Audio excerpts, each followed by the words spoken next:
Assalamualaikum warahmatullahi wabarakatuh. Adik sekalian, pada kesempatan ini kita akan melakukan praktikum dalam praktikum paket 1, yaitu tentang pemeriksaan jumlah eritrosit dan jumlah leukosit.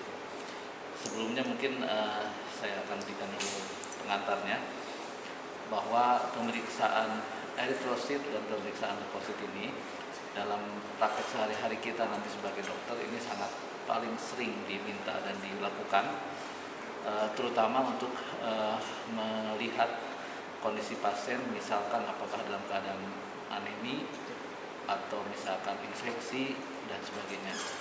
Sehingga memang penguasaan dokter khususnya dalam melakukan pemeriksaan eritrosit dan leukosit itu sangat dibutuhkan sekali.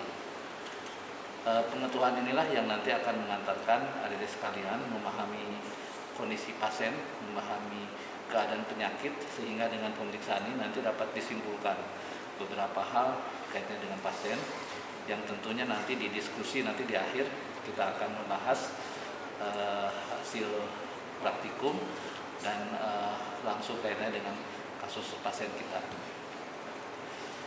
Kemudian pemeriksaan ini untuk leukosit dan eritrosit ini ada beberapa cara. Kalau kita bekerja di rumah sakit yang lebih lengkap, ini bisa dilakukan secara otomatis dengan menggunakan alat-alat yang sudah terprogram.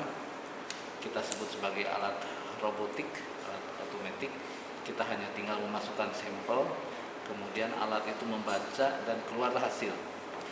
Tetapi bagi kita sebagai pendidikan di dunia kedokteran, kita harus tahu kenapa itu bisa terjadi, bagaimana pemeriksaannya, sehingga pemeriksaan seperti ini kita harus lakukan dan kita harus mengerti bagaimana proses manualnya.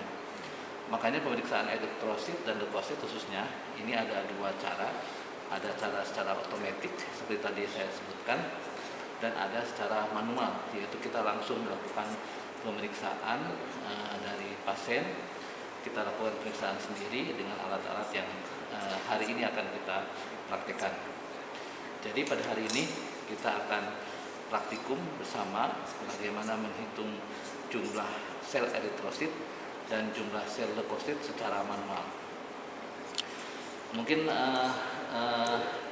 selanjutnya kita akan melihat dulu, kita fokuskan ke pemeriksaan eritrosit dulu. Sebelum melakukan praktikum kita harus siap dulu. Pertama, kondisi tempat kerja kita harus bersih, rapi, tidak ada yang kotor. Kemudian itu yang pertama. Yang kedua adalah alat-alat yang dipakai sudah lengkap. Dan yang ketiga dan yang terpenting adalah kita bekerja dengan aman. Artinya aman, kita pakai jas lab, tidak tercegah dari kemungkinan terciprat dari reagen atau sampel. Kita juga menggunakan APD sehingga kita aman dalam bekerja. Pada kesempatan ini kita coba dulu pakai masker.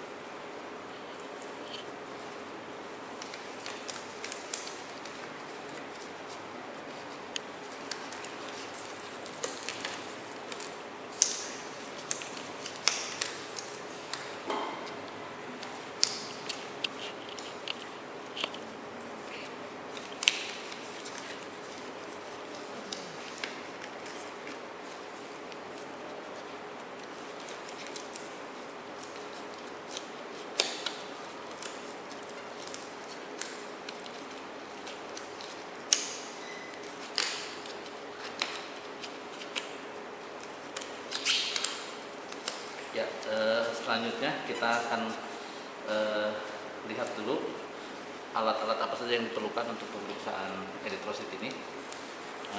Yang pertama adalah kita harus tahu reagennya sendiri. Reagen utama yang kita pakai adalah reagen Hayem. Ini adalah larutan isotonik yang dengan reagen ini nanti akan terlihat dengan jelas di mikroskop mana sel-sel eritrosit yang akan kita hitung. dan dengan reagen ini nanti sel-sel lain selain eritrosit itu tidak akan terlihat, sehingga kemungkinan kita untuk menghitung dengan pasti itu bisa lebih akurat. Ini reagennya. Kemudian yang kedua, kita menggunakan pipet. Ini pipetnya untuk eritrosit, khasnya adalah ukurannya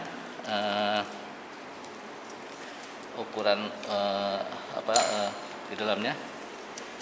Biar ingat, eritrosit itu ada indikator. Ini ada semacam logam yang warnanya merah. Kalau leukosit warnanya putih. Ini bedanya. Nah, ukurannya dimulai dari tulisan 0,5 sampai 101. Ini untuk yang eritrosit. Ini adalah pengisapnya. Kemudian kita menghitung nanti dengan menggunakan improve Neubauer. Improve Neubauer ini adalah suatu tempat menghitung, di mana nanti kalau kita lihat di mikroskop nanti di dalamnya terlihat ada kotak-kotak baik kecil atau besar, dan ukurannya sudah tertentu dan volumenya juga sudah diukur dengan tertentu. Maka kita dengan menghitung di dalam kotak kita sudah bisa memperkirakan volumenya. Itu nanti kita lihat bagaimana prinsip kerjanya. Ini improve Neubauer sebagai menghitung. Yang ketiga adalah deklas. Ini adalah penutup improve Neubauer supaya cairan yang kita periksa tidak kontak langsung dengan objektif dari lensa di mikroskopik. Ini adalah bahan-bahannya. Kemudian yang berikutnya adalah sampelnya. Sampel yang akan kita periksa adalah sampel darah.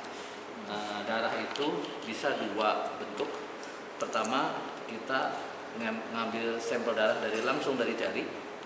Yang kedua adalah sampel darah dari vena. Tetapi kalau dari vena kita sudah menambah dengan antikoagulan seperti ini. Ini tidak beku karena sudah ditambah antikoagulan namanya EDTA. Jadi kalau sampel dari darah vena ditambah EDTA ini tidak akan beku. Dari dua sampel itu, jadi bisa langsung dari jari, bisa langsung pakai darah EDTA. Kalau adik-adik sekalian sudah terampil, boleh melakukan dari jari. Masalahnya kalau dari jari, karena dia tanpa antikoagulan, dia cepat bekunya, sehingga ketika baru aja ngisep dari ini belum sampai ke titik yang dituju sudah beku. Sehingga biasanya kalau yang dari jari itu untuk adik-adik yang sudah terbiasa, terlatih, baru boleh. Tapi pada hari ini kita akan menggunakan sampel dari darah vena yang sudah ditambah antikoagulan EDTA. Sekarang kita akan mencoba bagaimana melakukan pemeriksaan jumlah eritrosit ya. Pertama-tama adalah kita siapkan dulu reagennya. Reagen Hayem ini sebaiknya kita tidak mengambil langsung dari botol yang besar ini, karena nanti akan mencemari botol yang reagen yang sebenarnya. Kita sebaiknya keluarkan secukupnya, yaitu reagen yang akan kita pakai. Tidak banyak, sedikit saja. Kita cukup segini. Ini adalah reagen yang akan kita pakai. Jangan lupa ditutup kembali.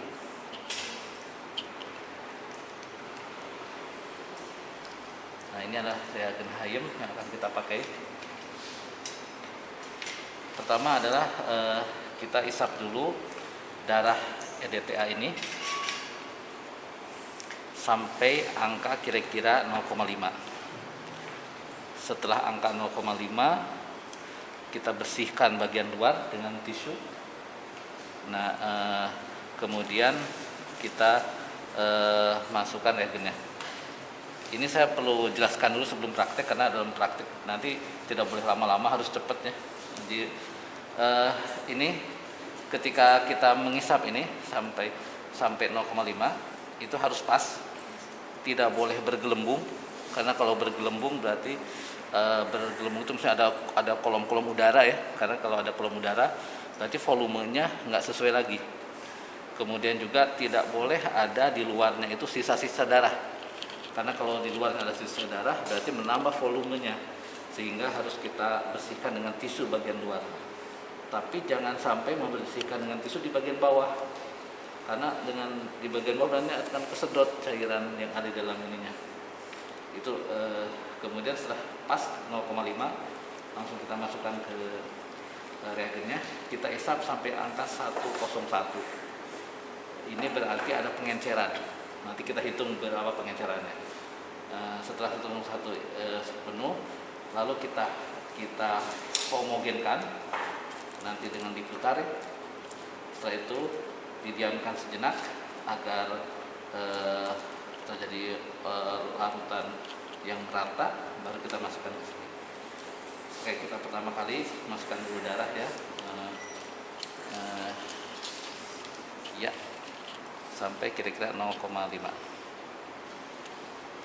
Ini karena sangat sedikit sekali, jadi harus pelan-pelan mengisapnya.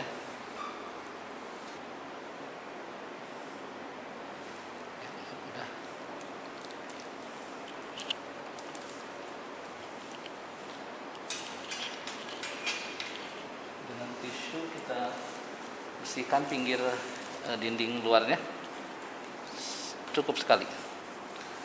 Nah, kemudian setelah ini kemudian masukkan reagen. Reagen ini jangan sekali-kali ditekan, tapi harus langsung diisap, karena kalau ditekan berarti ada darah yang keluar. Langsung diisap. Nah, terus sampai angkanya di 101.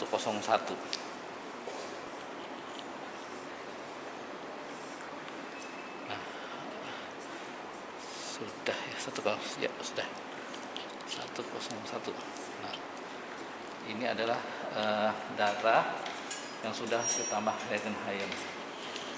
Setelah seperti ini, langsung ujung ini ditekan. Nah, setelah ditekan berarti dia tidak akan tumpah. Kita ganti pakai tangan. Kalau biasa pakai tangan kanan. Kalau kiri. Kalau saya biasa pakai, nah, dipegang seperti ini.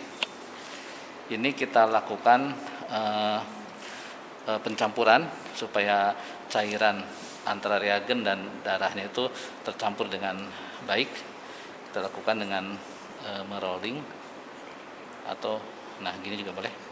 Kita lakukan dengan gerakannya memutar angka 8 atas bawah kanan kiri.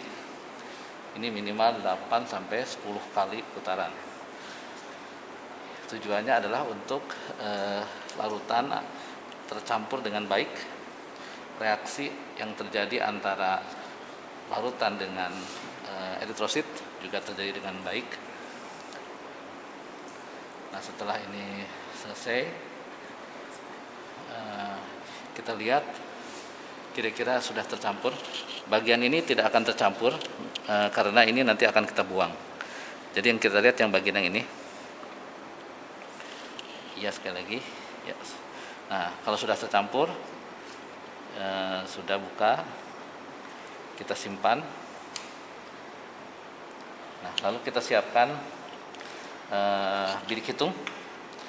Bilik hitung ini nanti kita bahas di teori, di gambarnya. Posisinya adalah, nah ini bersih ya. Di sini ada dua bidang. Di dalamnya ada kotak-kotak, garis-garis yang kalau kita lihat dengan mikroskop akan terlihat jelas. Nah, sampel akan kita simpan di salah satunya, bisa di atas, bisa di bawah. Tapi sebelum dimasukkan sampel, kita harus tutup dulu dengan objek glass supaya dapat terjadi ruangan.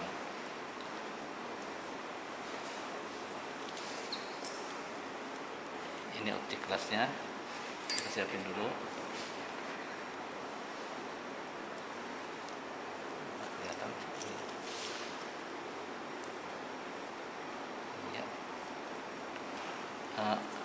Biasanya agar nempel di dalam chamber ini, kita lakukan beberapa cara. Kita bisa basahi dulu dinding sebelahnya supaya nempel. Dinding sebelah ini kita basahi dulu supaya chambernya nempel. Nah, ini adalah kita langsung tutupkan. Nah, iya.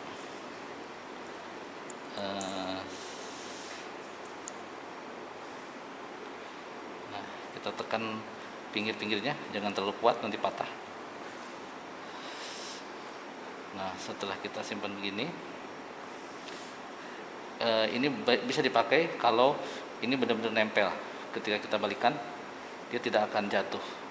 Berarti ini sudah bisa dipakai. Tapi ketika dibalikan jatuh, berarti ruangan yang terbentuk nanti tidak akan stabil. Jadi ini deck glass kaca tipis ini sudah nempel dengan baik ke permukaan kanan kiri dari bilik hitung. Nah, ini berarti sudah siap kita lakukan pemeriksaan. Selanjutnya kita akan melakukan pemeriksaan. Sampel yang sudah kita homogenkan tadi, kita masukkan ke salah satu bilik di sini. Kita tahu bahwa tadi bagian ini adalah bagian yang tidak tercampur karena ini salurannya tipis, maka kita harus membuang dulu beberapa tetes. Misalkan ini kita buang dulu, tujuannya supaya bagian yang tidak terlarut ini kita keluarkan.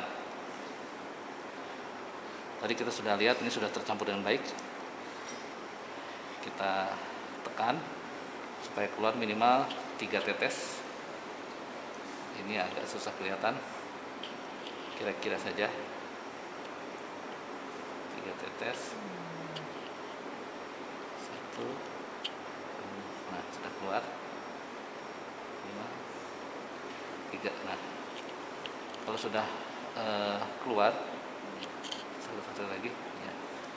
Kalau sudah keluar artinya di dalam kolom ini sudah terisi sampel dari permukaan atas yang sudah homogen.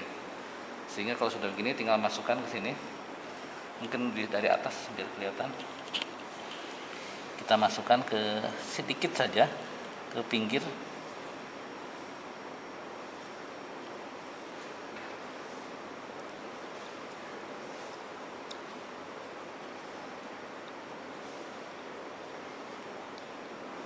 Nah, sudah masuk. Atau dari sebelah sini boleh, satu lagi. Kita masukkan. Cairannya akan memenuhi ruangan yang ada di bilik ini.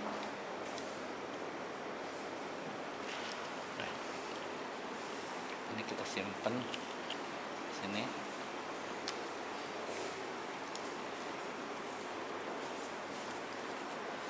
Dari bawah boleh di tisu, dari samping tidak boleh. Nah, kalau kita lihat di sini, ya di bilik yang atas ini sudah terisi cairan darah yang dengan reagennya tadi. Demikian pula di daerah bawah. Ini yang akan kita periksa dan kita hitung di bawah mikroskop. Untuk melihat kotak-kotak yang ada di ini. Jadi ini kita lihat ada garis-garis. Ini mungkin kalau nanti akan ada video lagi saya tambahkan yang lebih jelas lagi. Ini ada kotak-kotak kecil, ada kotak yang lebih besar, dan ini ada 2 garis ini menandakan batasannya. Jadi untuk eritrosit itu menghitungnya di sini ada kotak. Ini batasan ini garis besar, ini garis 1, 2, 3, 4. Nah, untuk eritrosit kita menghitungnya di kotak ini 1, 2, 3, 4 dan 5. Jadi ada kotak di tengah itu. Ada 5 kotak besar, 5 kotak sedang ya. Kotak itu ada kotak besar, kemudian ada kotak sedang, ada kotak kecil. Nah, untuk eritrosit kita hitung di 5 kotak sedang. Di ujung sini 1, 2, 3, 4, 5. Di tempat itu kita hitung berapa jumlah eritrositnya. Itu tata cara. Nah, Yang mana yang eritrosit di gambar ini mungkin belum begitu.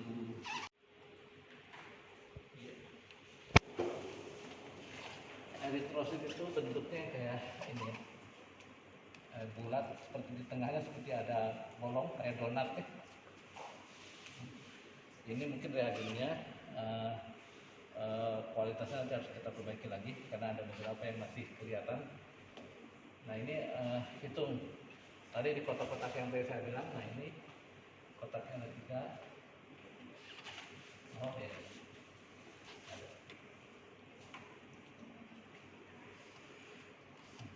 Nah, jadi ini ada sel eritrosit ya.